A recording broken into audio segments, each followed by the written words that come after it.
तुमच्या डोक्यातला संशय मला सांगितलाय तेव्हापासून माझ्या डोक्यामध्ये तेच खेळते।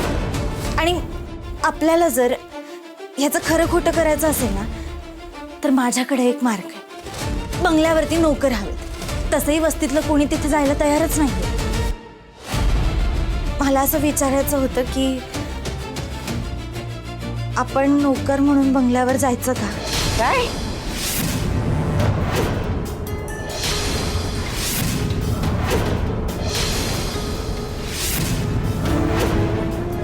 मूर्ख वगैरे आहेस का? डोकं फिरलंय का तुझं? तू काय बोलतेस तुझं तुला तरी कळतंय का? अगं आपण कोण आहोत विसरलीस का तू? नाही तुझं तर जाऊच दे, निदान आम्ही कोण आहोत ह्याचं तरी भान आहे ना तुला? तुझी हिम्मतच कशी झाली आम्हाला नोकर बनवून तिकडे जायला सांगायची? मालती मॅडम तुमचा राग कळतोय मला, पण आपल्याला आपलं घर जर परत मिळवायचं असेल तर हा एकच मार्ग आहे। अहो हे मला शहाणपणा शिकवू नकोस हं? ते घर कसं परत मिळवायचं ना ते इंद्राणी हे बघून घेतील। अहो पण मॅडम आपण असं घरापासून लांब राहून ते घर परत कसं मिळवणार आहोत? म्हणून काय आपल्याच मालकीच्या घरात आम्ही नोकर म्हणून जायचं? डोकं ठिकाणावर आहे का तुझं? मॅडम आपण काय आता एक शब्दही बोलू नकोस नाहीतर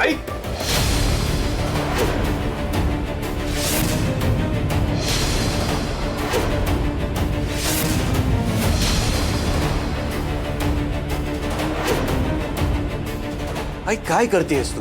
तिचं म्हणणं एकदा जरा शांतपणे ऐकून तरी घे ना। मला तिचं काही ऐकायचं नाहीये। तिला मी हजारदा सांगितलंय अति पुढे पुढे करायला जाऊ नकोस, आणि ती काय बोलते ऐकलं नाहीस?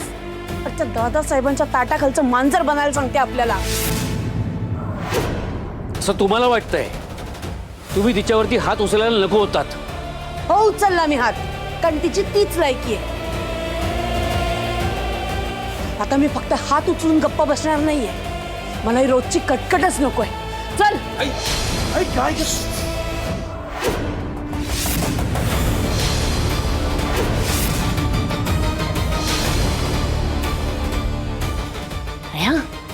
आता माझ्या कोणी मध्ये यायचं नाही। या ओदसेला तुम्ही डोक्यावर बसवून ठेवले ना म्हणून ते नको ते सुचतं हिला। हिचा ना माज वाढलाय आणि आत्ताच्या आत्ता मी हिचा माज उतरवणार आहे। हिचा ना माज वाढलाय आणि आत्ताच्या आत्ता मी हिचा माज उतरवणार आहे।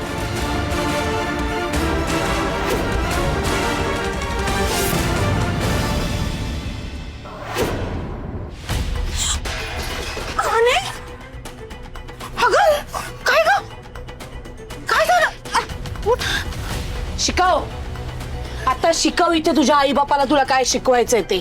बाईसाहेब काय झालं काय? वाटतोळ झालंय माझ्या घराचं तुमच्या पोरी पायी। आधीच आम्ही हिच्यामुळे इथे भिकाऱ्यासारखे राहतोय आणि आता हिचं म्हणणं आहे की आमच्याच घरात आम्ही नोकर बनून जावं। राणे अगं काय बोलते त्या बाईसाहेब? राणे अगं आबांना काय वाटेल ह्याचा तरी विचार करणं व्हायचं। हो तुम्ही सगळे का गैरसमज करून घेताय?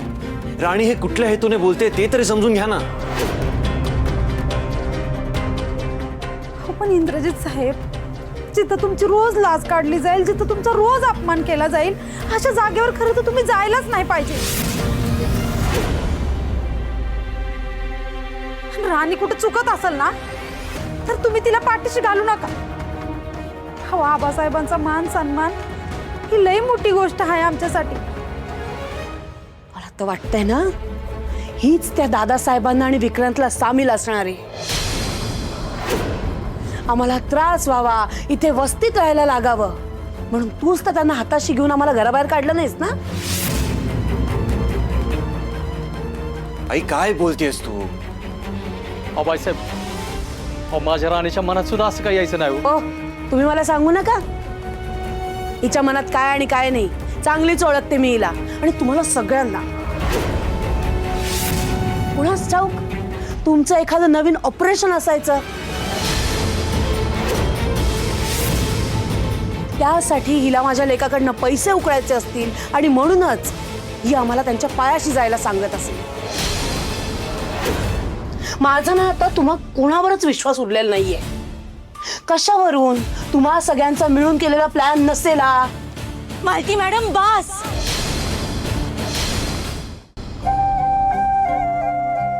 आता तुम्ही वाटेल ते बोलताय. मी एवढे नीचे असं वाटतं का तुम्हाला? मी पण सून आहे त्या घरची. ते घर म्हणजे माझ्यासाठी मंदिर आहे आणि आबासाहेब तिथले देव. त्यांच्या बाबतीत तुमच्या बाबतीत मी असा विचार कधी करूच शकत नाही. पण तुम्ही मला समजून घ्यायचा कधी प्रयत्नच केला नाही. कधी कधी ना मला कळतच नाही तुम्हीच अशा आहात का सासू ही अशीच असते.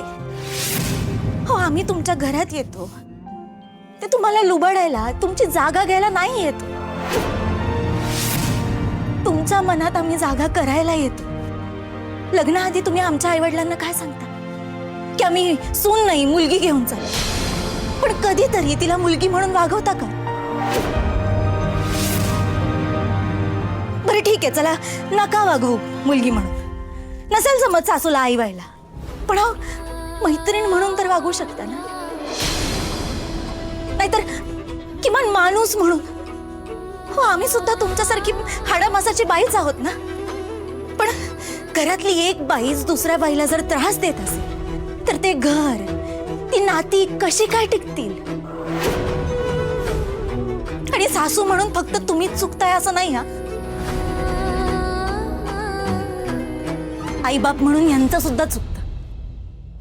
आई वडिलांना असं वाटतं की मुलीचं लग्न झालं म्हणजे ती परक्याचं धन झाली. आता लग्नानंतर जर आई वडीलच मुलीला परक करत असतील तर सासू सासऱ्यांकडून काय अपेक्षा करणार आहे? आमच्या सुखाचा कोणी विचारच करत नाही. कोणीच आमचं मन समजून घेत. बाई म्हणून सून म्हणून मुलगी म्हणून तुम्हाला आम्हाला किंमत नाही द्यायची ना. नका ती. किमान आमचं म्हणणं तरी ऐकून घ्या. मी तुम्हाला एवढंच म्हणत होते की आपण महाडिकांच्या घरी नोकर बनून जाऊ. त्याच्यावरती तुम्ही लगेच चिडलात माझ्यावर. माझं काय म्हणणं आहे ते ऐकून तरी घेतलात का तुम्ही? त्या घरातून बाहेर पडल्यापासून त्या घरातला कोपरा आठवतोय आम्हाला.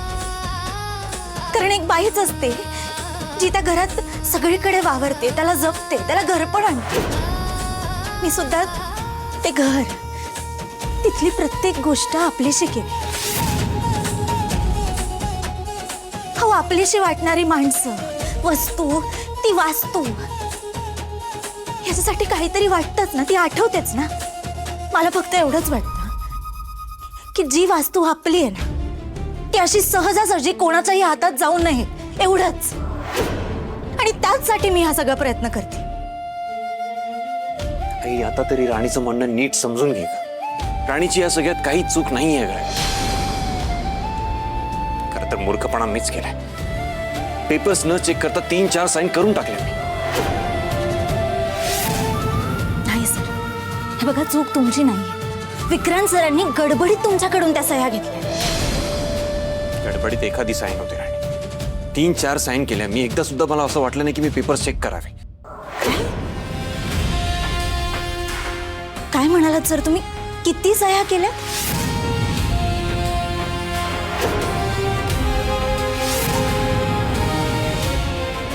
ते 4 साईन केल्या होत्या.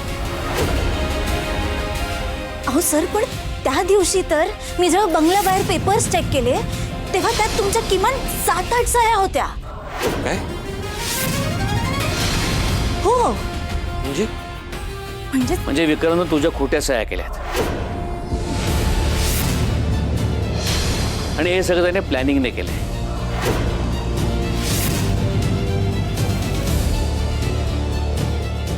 जोपर्यंत आपल्याला ते पेपर्स मिळत नाहीत आपण काही करू शकत नाही. हो आणि दुसरी गोष्ट म्हणजे आबांना जो दादासाहेबांवर संशय आहे तो खरा आहे की खोटा हे जर आपल्याला जाणून घ्यायचं असेल तर आपल्याला त्यांच्या सोबतच राहावं लागेल.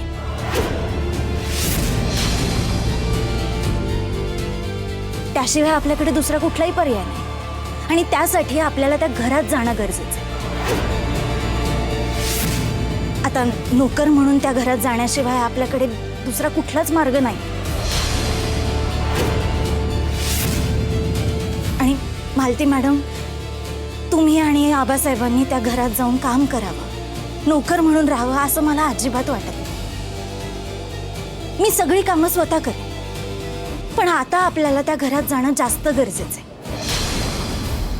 आपण जर त्या घरात गेलो नाही तर आपल्याला खरं खोटं काय ते कळणारच नाही. आणि आपण जर तिथे राहिलो नाही तर आपल्याला त्या घरावरती हक्क सांगता येणार नाही.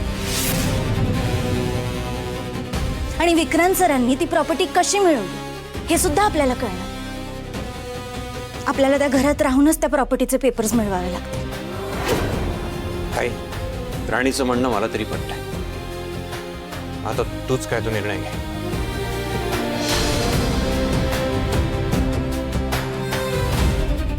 ठीक आहे, तिला जायचंय तर जाऊ दे, पण मी त्या घरात नोकर बनून जाणार नाही. ठीक आहे, मी एकटी जाईन त्या घरात. नाही नाही, अजिबात नाही. तो अजित जर आबांशी असा वागू शकतो, तुझ्यासोबत तो काहीही करू शकतो. मी तिथे तुला एकटीला पाठवणार नाही. अहो सर, पण दुसरा हट्ट करू नकोस. मी काही ऐकणार नाहीये तुझं. मी त्या घरात नोकर म्हणून जायला तयार आहे.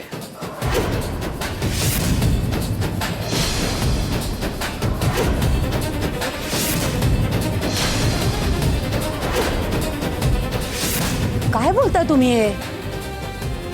आबा, अहो तुम्ही त्या बंगल्याचं मालक आणि तुम्ही नोकर म्हणून जाणार होय? नाही नाही, नका जाऊ तुम्ही. होय आबासाहेब, पाहिजे तर आम्ही जातो तिथं नोकर म्हणून आणि जे काय करायचं ना ते करतो, पण तुम्ही नोकर म्हणून जाऊ नका आबासाहेब. अगं आई, पण तुम्ही तिथे जाऊन काहीही होणार नाही. दादासाहेबांना सगळ्यात जवळून फक्त आबाच ओळखतात. म्हणजे तुला काहीही करून आम्हाला त्या घरात नोकर बनवून घेऊन जायचंच आहे तर? मालती, आपल्याकडे दुसरा पर्याय नाहीये. हो, तुम्ही पण काय हिच्या होला हो करताय? ते लोक कसे वागलेत आपल्याशी विसरलात का? आणि आता जर आपण तिथे नोकर बनून गेलो तर कसे वागतील? अहो, पदोपदी आपण नोकर बनून गेलो याची जाणीव करून देतील आपल्याला. निदान स्वतःच्या तब्येतीचा तरी विचार करा हो. आई, हे बघ, या सिच्युएशन मध्ये आपल्याला खूप स्ट्रॉंगली उभं राहावं लागणार आहे. जे काही आपण गमावलंय ते परत मिळवायचं असेल तर आपल्याकडे हाच एक पर्याय आहे.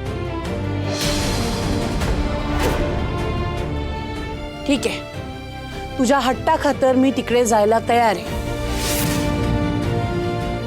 पण एका अटीवर. कसली अट? हिने आत्ताच्या आत्ता इथे मला लिहून द्यायचं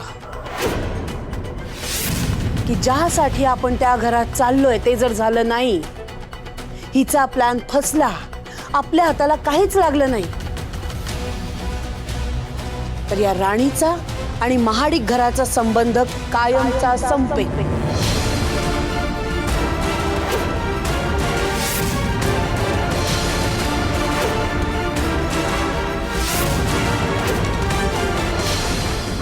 भाईसाहेब, काय बोलताय तुम्ही? बोल. मालती, तुमच्या या असल्या अटी कोणीही मान्य करणार नाही. मग मी कोणाचं काहीच ऐकणार नाही.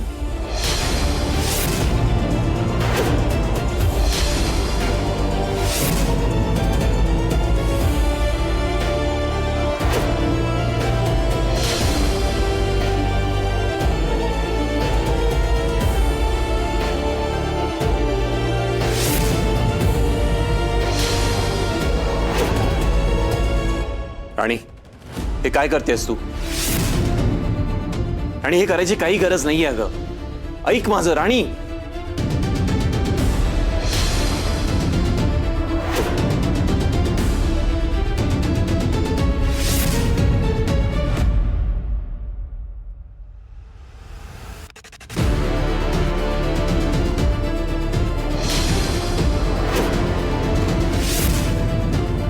आणि अगं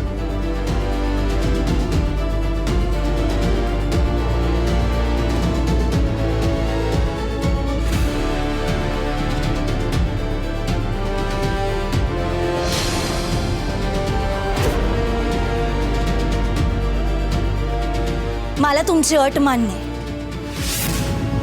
जर माझा हा प्लॅन फसला तर महाडिकांशी माझा काहीही संबंध राहणार नाही. हा शब्द आहे माझा.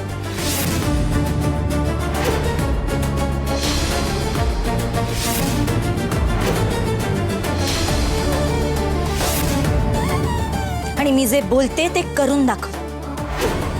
कारण असं करणं माझी सवय नाही, स्वभाव आहे.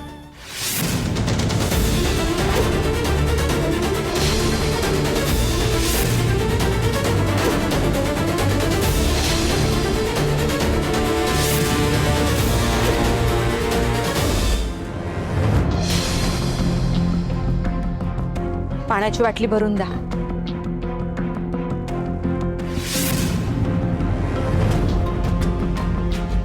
ओ सासूबाई, कुठे हरवलात? कुठे काय? काही नाही. काय ग? पाणी हवंय तुला? थांब देते.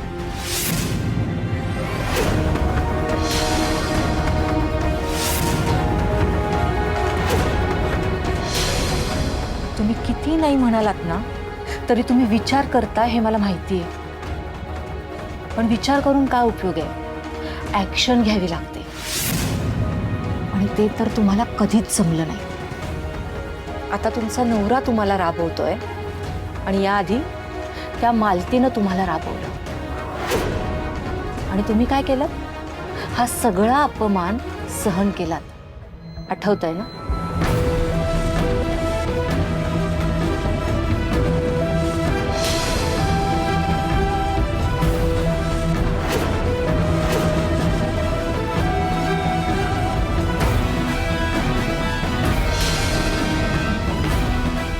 मालती या घरातून गेली पण तुमचा वनवास काही संपत नाहीये. मी काय सांगते ते ऐका. ही सगळी कामं तशीच टाका. कुठल्याही कामाला हात लावू नका. हो बघा, घरात कसा नोकर ठेवतात ते. सगळं तसंच ठेवून कसं चालेल उर्मिला? अगं हे घर आपलं आहे ना, मग आपल्या घरासाठी काम नको करायला? अगं आपल्या घरासाठी, आपल्या माणसांसाठी काम करण्यात कसला आलाय कमीपणा? घरात काय आपण दोघे जणच राहतो का? इतर माणसंही राहतातच ना. मग त्यांनाही कळायला हवं, त्यांनी हातभार लावायला हवा. पण काय करतायत ते? आपल्यालाच ऑर्डर देतायत. आपण काय हॉटेल उघडून ठेवलंय का? हे बघ, त्यांना जेव्हा कळायचं तेव्हा कळेल. पण तोपर्यंत आपल्या वाट्याला जे आलंय ना ते आनंदाने गोड म्हणून घ्यायचं. आणि हो, तू घरातली कुठलीच कामं नको करू. मी करेल सगळी कामं.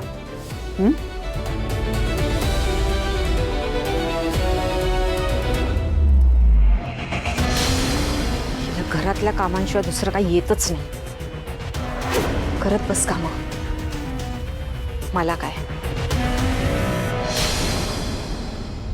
तुझ्या हट्टाखातर मी तिकडे जायला तयार आहे, पण एका अटीवर, की ज्यासाठी आपण त्या घरात चाललोय ते जर झालं नाही तर या राणीचा आणि महाडिक घराचा संबंध कायमचा संपेल.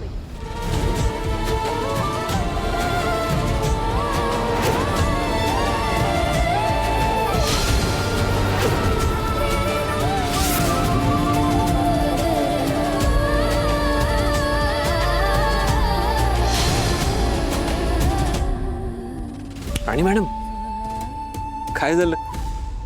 बुक असं बाजूला ठेवून कुठल्या विचारात हरवलाय? नाही, काय नाही. अच्छा, म्हणजे आता राणी मॅडम काही गोष्टी स्वतःच्याच मनात ठेवायला लागल्यात. तुम्ही सगळं सोडून अचानक लॉचं स्टडी का करताय? का करताय म्हणजे? म्हणजे तुम्ही हुकुमाची राणी आहात. म्हणजे तुम्ही असं सतत हुकूम करत राहिलं पाहिजे. आता तुम्ही जर वकील झालात तर तुम्हाला जज साहेबांचा हुकूम ऐकावा लागेल. मी काय म्हणतो, तुम्हीच जज का नाही होत?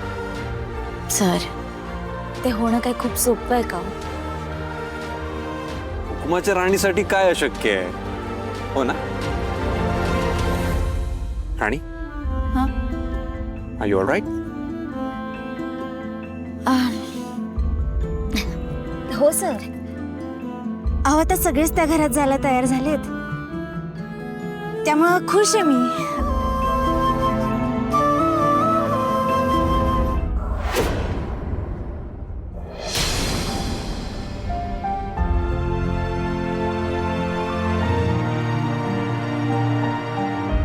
कसं आहे ना, तू मला जशी ओळखतेस ना तसं आता हळूहळू का होईना मी तुला ओळखायला लागलो. आणि कमॉन, ऍटलिस्ट माझ्याशी तरी खोटं नको बोलूस. हा,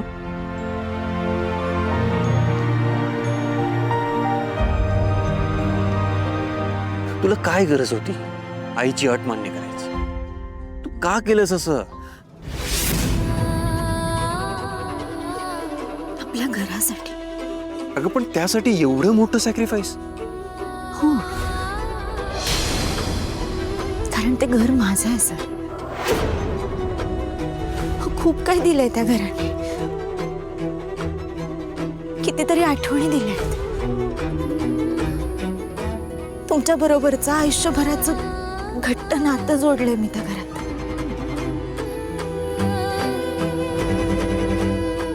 आबांनी वडिलांची माया दिली मला त्या घरात. त्या घरातला कोपरा आठवतो सर मला. तिथलं अंगण, तुळस, छोटासा झोपाळा, आपल्या मंदिरातल्या धुपाचा वास, सकाळी येणारं कवळं ऊन, आपलं किचन, आपली खोली जिथे जिथे तुम्ही मला माझ्या हक्काचं एक कपाट दिलं. सर चिकूच्या आठवणी आहेत त्या घरात. तिच्या बरोबर मारलेल्या तासनतास गप्पा,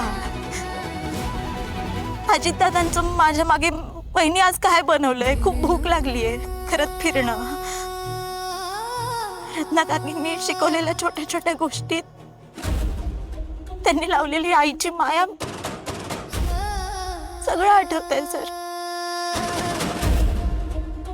सर बाल्कनीत मारलेल्या तासनतास गप्पा, आपण घालवलेले ते सगळे क्षण, तुम्ही माझ्यासाठी सजवलेली टेरेस, तुमचं त्या घरात वावरणं, आपली छोटी छोटी भांडणं, कुरबूर, तुमचं कधी कधी रागवणं, तुमचं रुसणं फुगणं, सगळं आठवतंय सर. ह्या सगळ्या गोष्टी मी कशा सोडून देऊ? ती वास्तू माझ्यासाठी फक्त 4 भिंती नाहीत, तर माझ्या माणसांच्या जिव्हाळ्याचं, प्रेमाचं, नात्यातल्या ओलाव्याचं घर आहे सर ते. ही लग्न करून ज्या ठिकाणी गेले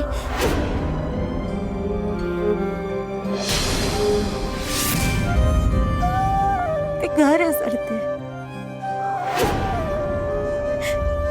ते असंच जाऊ देऊ शकत नाही. मी त्या घरासाठी, ते परत मिळवण्यासाठी